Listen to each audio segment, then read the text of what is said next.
নমস্কার, আজ চলে এসেছি একটা ডেজার্ট আইটেম নিয়ে। সামনেই তো জামাই ষষ্ঠী। এই রেসিপিটা একবার জামাইকে খাইয়ে দেখুন, এক ফোঁটাও শাশুড়ির নিন্দে কিন্তু করতে পারবে না।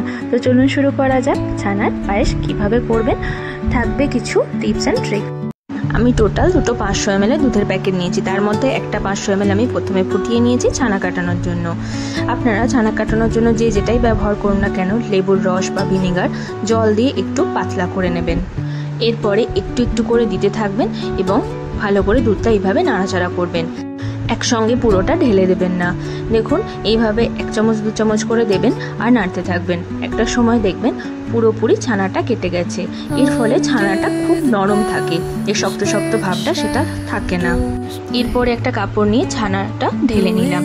ছানাটা ঢেলে নিয়ে যে জলটা আমি পাল্টে নেব এবং 3 থেকে 4 বার আমি জল পাল্টে পাল্টে আমি ছানাটা ধুয়ে নেব।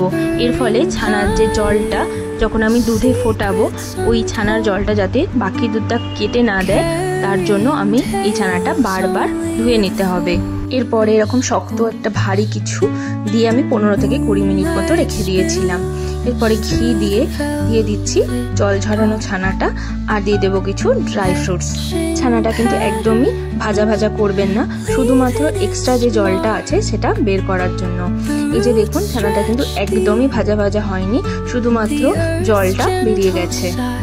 এরপরে আমি বাকি যে 500 ml দুধটা আছে সেটা বসিয়ে দিলাম আর নিয়ে নিয়েছি এখানে একটা 10 টাকার আমুল স্প্রের প্যাকেট।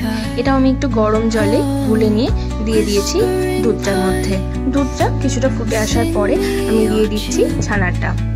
ফুটিয়ে আমি দুধের পরিমাণটা মোটামুটি 200 ml মতো করে নিয়েছিলাম। এরপর বলে রাখি, ফুটন্ত অবস্থায় কিন্তু কখনো মিষ্টি দেবেন না। এই পর্যায়ে আমি গ্যাসের ফ্লেমটা অফ করে দেব।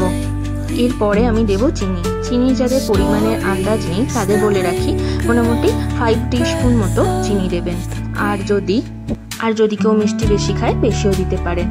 দিয়ে নিয়ে আমি আরেকবার ফুটিয়ে নিয়েছি, চিনিটা যাতে পুরোপুরি ভালোভাবে মিশে যায়। এইভাবেই তৈরি করে ফেলুন ছানার পায়েস। তো কেমন লাগলো জানাতে ভুলবেন না। যদি ভালো লেগে থাকে তাহলে অবশ্যই লাইক, কমেন্ট, শেয়ার করতে ভুলবেন না।